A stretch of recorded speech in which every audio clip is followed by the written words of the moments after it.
I arrive at the tower before dawn, mop bucket rolling behind me, gloves tucked into my belt like a secret I never take off.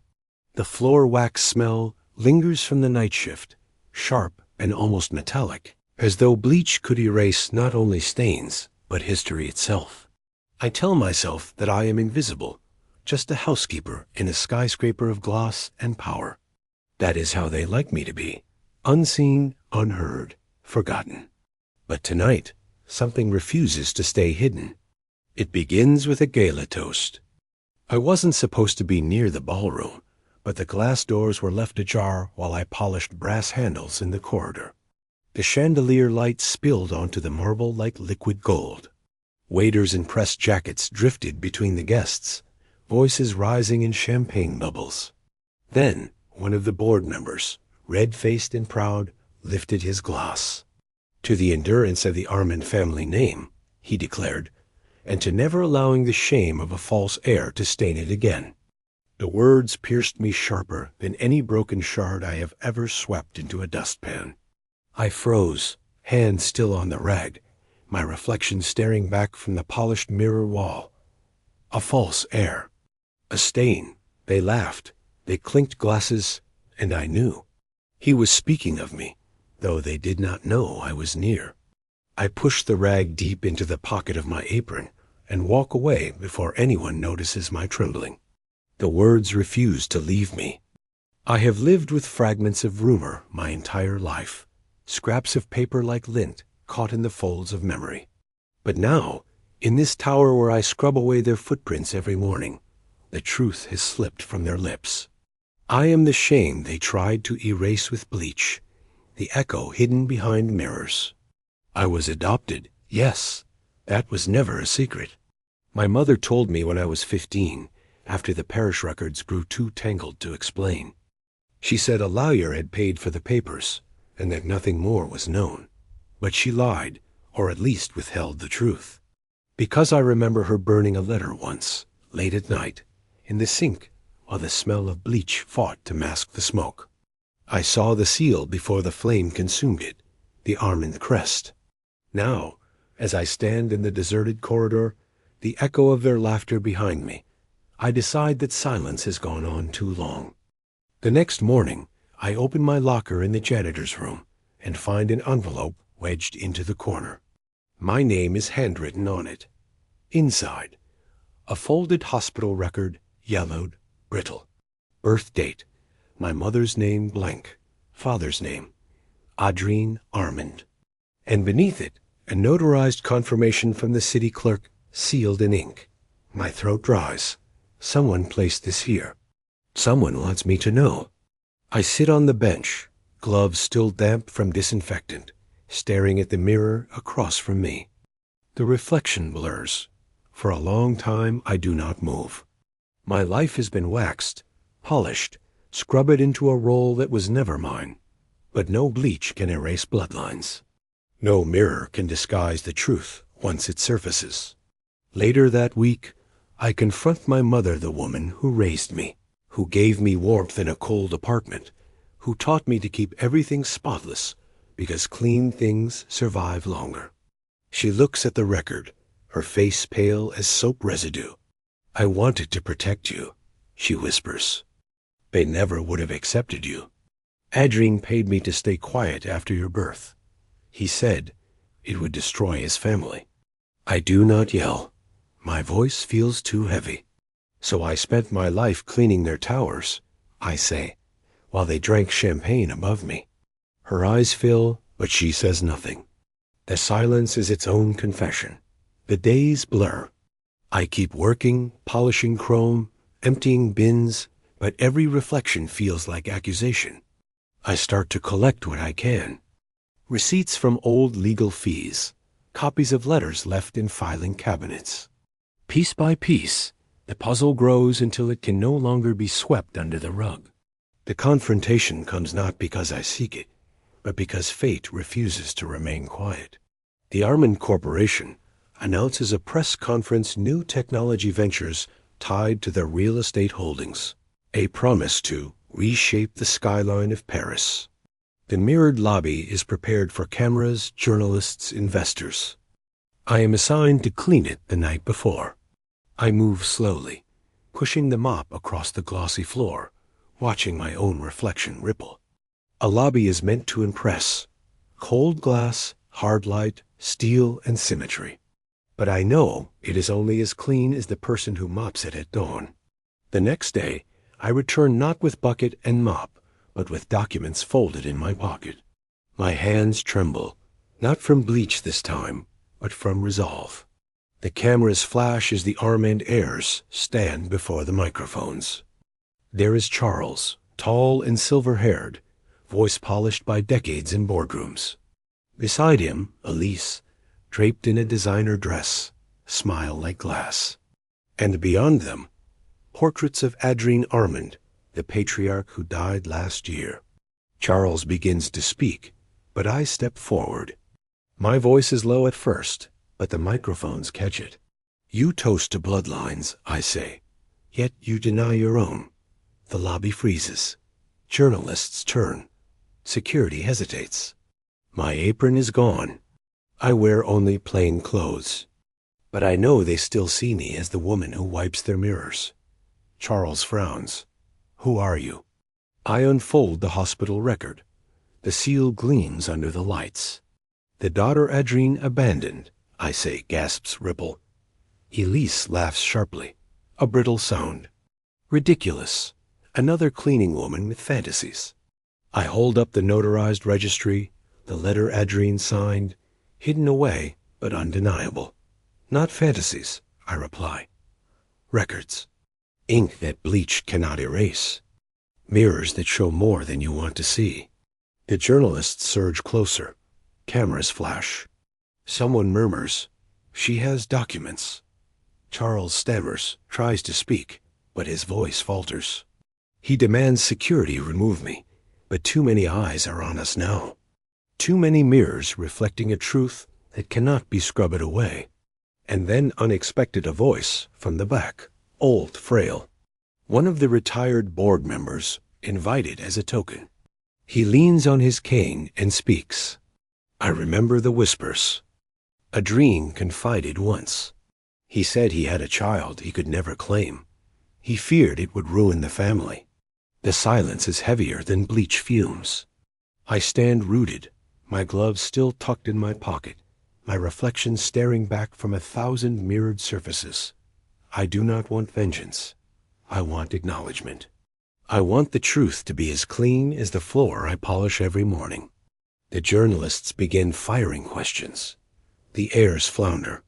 And I, for the first time, do not shrink into invisibility. I am here. I am seen. They try to recover quickly, as rich families always do. Elise lifts her chin, her words slicing through the room. Anyone can forge papers. This is a grotesque attempt at blackmail. She is nothing but a former employee. I let the insult slide past me like dirty water down a drain. Instead, I place the next proof on the podium where journalists can see. A letter, Adrien's handwriting unmistakable, the same signature carved on the foundation plaques of every building the Armand family owns. His words are measured, almost cold. For reasons of image, I cannot publicly acknowledge the child born on March 3rd. Financial arrangements will be maintained. This must remain discreet. The journalists lean closer. Flashes burst like sparks. Elise's smile cracks. Charles takes a step forward, his hands gripping the podium so tightly that his knuckles turn white. This is outrageous, he says, but his voice trembles. I breathe slowly, like I do in scrubbing tiles for hours. Steady movements, no wasted energy. You call me a stain, I reply softly. But stains only appear when there is dirt beneath. Bleach does not lie. Mirrors do not lie.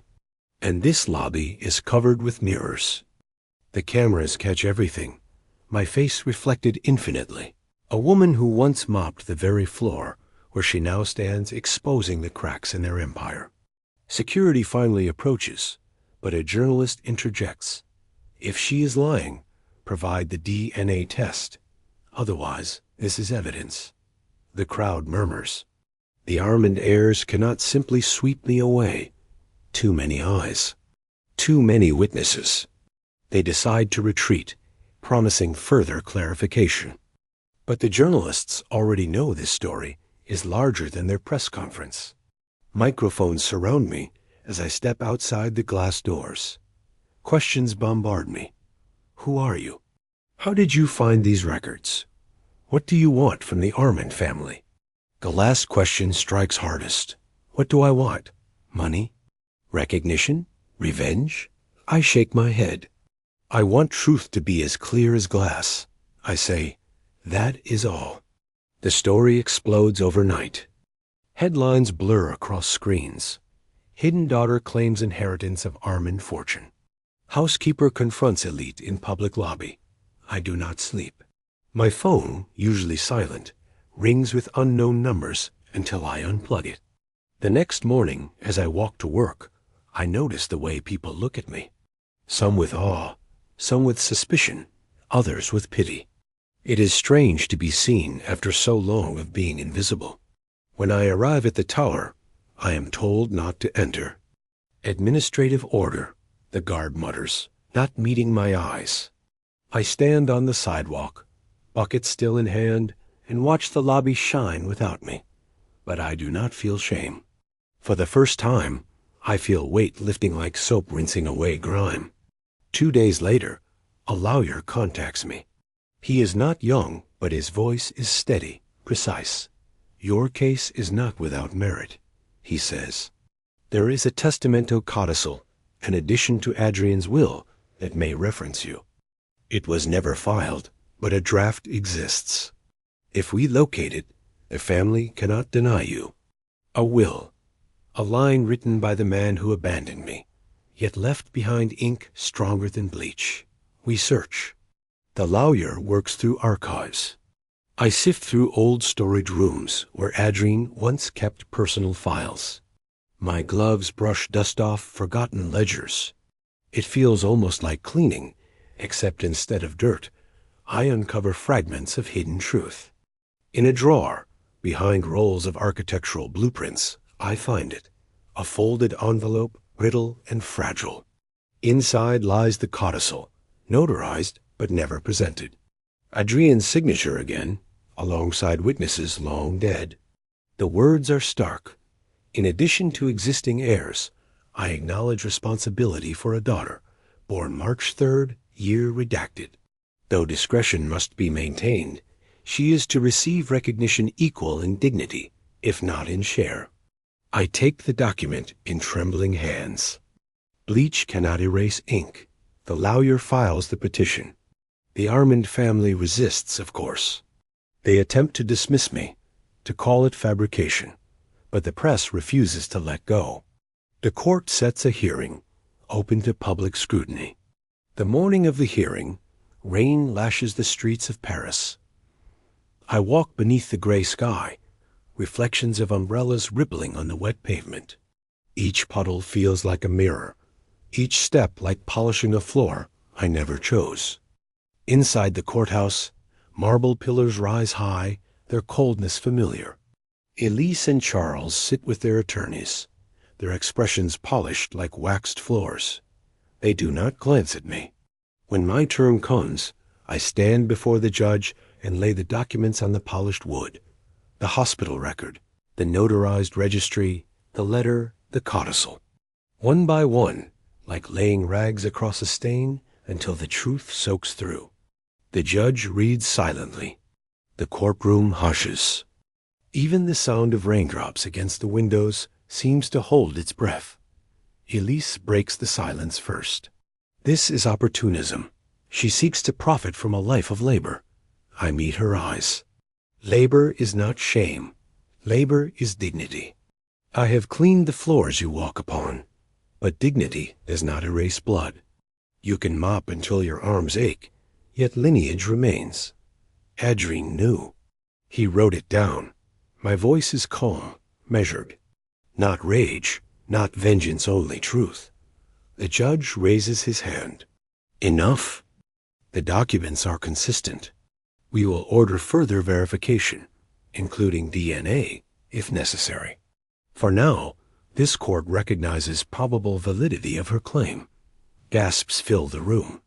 Elise pales. Charles mutters something under his breath, but the microphones catch none of it.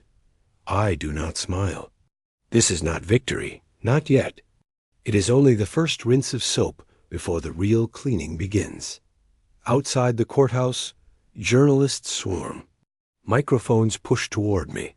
How do you feel? One asks. I pause, then answer slowly, like a mirror finally polished. The reflection was always there. Now you can see it. That night, alone in my apartment, I sit with the gloves still damp from earlier work. I think of my mother, the woman who raised me, not the man who abandoned me. She is frail now, her hands rough from years of scrubbing. I visit her, place the documents on her lap. She begins to cry. I only wanted you safe, she whispers. I know, I reply, but safety is not the same as truth. We sit together in silence, the smell of soap drifting from the sink, the faint gleam of the mirror above us showing two women bound by more than paper. Days pass, the family retreats, but the city does not forget. People whisper in cafes, in subway cars, in offices where I used to mop. They whisper about the housekeeper who became an heir, about the bleach that could not erase her name. The Arm & Company schedules another press event, this time to clarify succession matters. My lawyer advises me to attend. I hesitate, but something compels me forward. On the evening of the event, the mirrored lobby gleams brighter than ever. The scent of disinfectant lingers in the air, as though someone tried to cleanse not only dirt but scandal. Journalists crowd the hall, cameras waiting. Charles steps up first, his voice trembling behind forced calm. The Armand family acknowledges ongoing legal procedures. We assure our investors the company's stability remains unaffected. Elise follows, her smile rehearsed. Certain individuals have made claims. While we dispute them, we respect the process. The company will endure, as it always has. I step forward, uninvited, as I did before. The mirrors catch me instantly. The journalists surge closer. This is not about endurance, I say. It is about truth. Adrien Armand wrote my existence into his will. He left records that bleach could not erase. You may polish these mirrors every day, but they reflect what stands before them. And today, that reflection is me. The room trembles with murmurs. Cameras flash like storms of light. Elise tries to speak again, but her words are drowned by questions. The event dissolves into chaos, but one fact lingers. They cannot hide me any longer. The weeks that follow move like slow water, each day a rinse, each night a pause, where silence feels heavier than bleach fumes in a closed room. Court filings continue, lawyers draft responses, journalists hound every corner of my life. But somewhere within that storm, a calm takes root. I no longer scrub their floors. I no longer bow my head as if my reflection is unworthy of mirrors. The judge orders DNA verification. Elise and Charles resist at first, but refusal only deepens suspicion. Finally, under mounting pressure, they submit to the test. I submit as well. The swab is quick, clinical, yet the weight of it makes my knees tremble. The technician's gloves snap as they seal the samples, and I wonder how many truths in the world are hidden, not by lies, but by silence too long endured. While we wait, I return often to the courthouse, sitting on the cold benches where I once cleaned wax-off marble floors. I imagine Adrien walking here, tall and powerful, never suspecting the daughter he erased would one day stand where he once commanded. My lawyer tells me the results will take weeks, but fate does not wait politely. Two journalists uncover a set of receipts payments made by Adrien to my adoptive mother over the years, logged in his private accounts. They publish the scans. The numbers are precise, dates aligning with every stage of my childhood. The receipts shine brighter than bleach, undeniable proof that he paid for silence. The city reacts like a match dropped on dry cloth. Headlines scream, Armand heir confirmed by financial trail. Investors panic. The family issues brittle denials, but the tide has shifted. The will codicil, the hospital record, the receipts, too many mirrors reflecting the same truth. At night, I sit by my mother's bedside. Her breath rattles softly, her hands folded on the blanket. She whispers, I never wanted you to suffer this weight. I squeeze her hand. I am not suffering. I am standing. For both of us.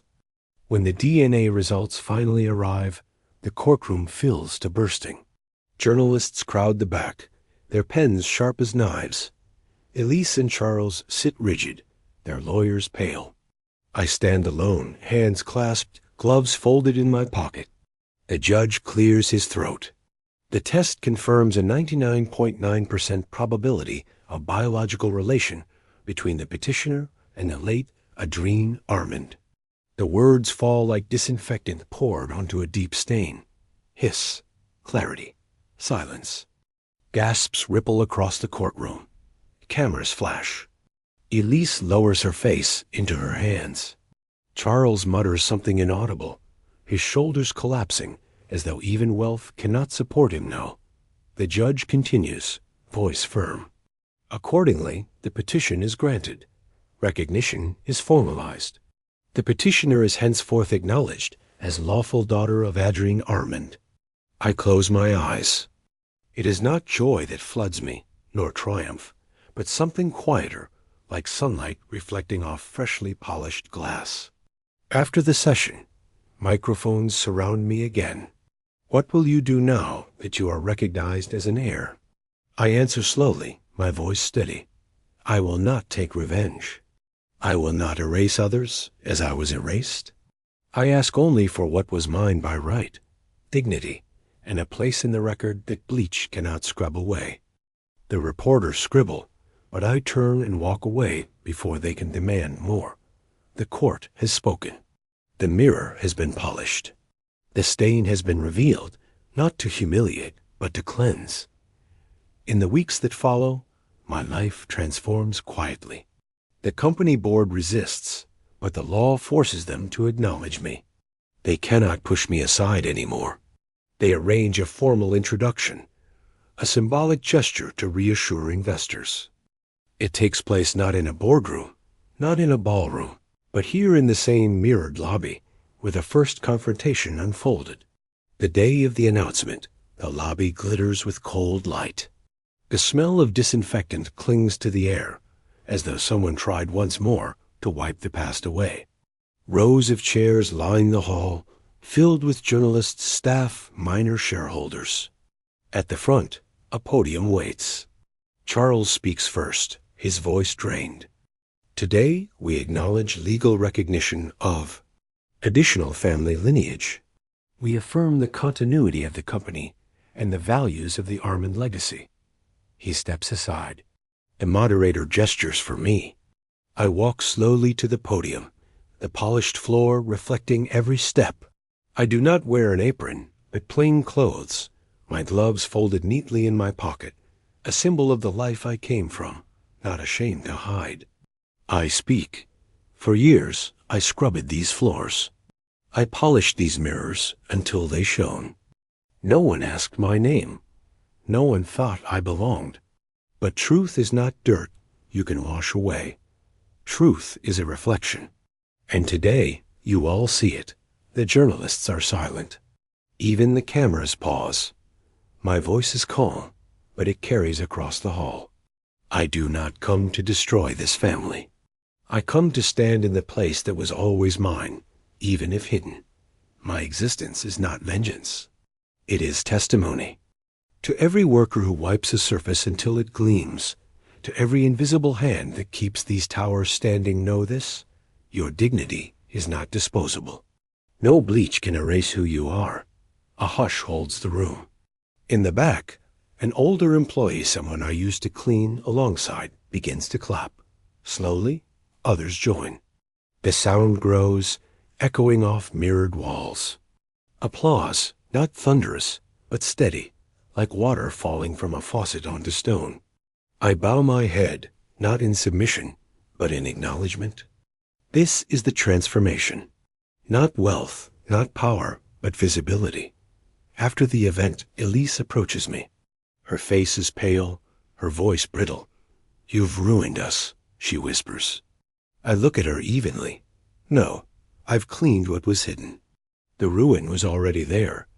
I only polished the mirror. She cannot reply. She turns and walks away, heels clicking like cracks on marble.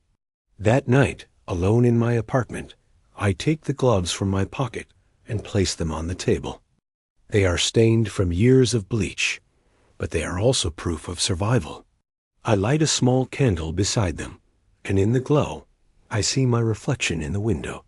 Not invisible, not erased. Seen.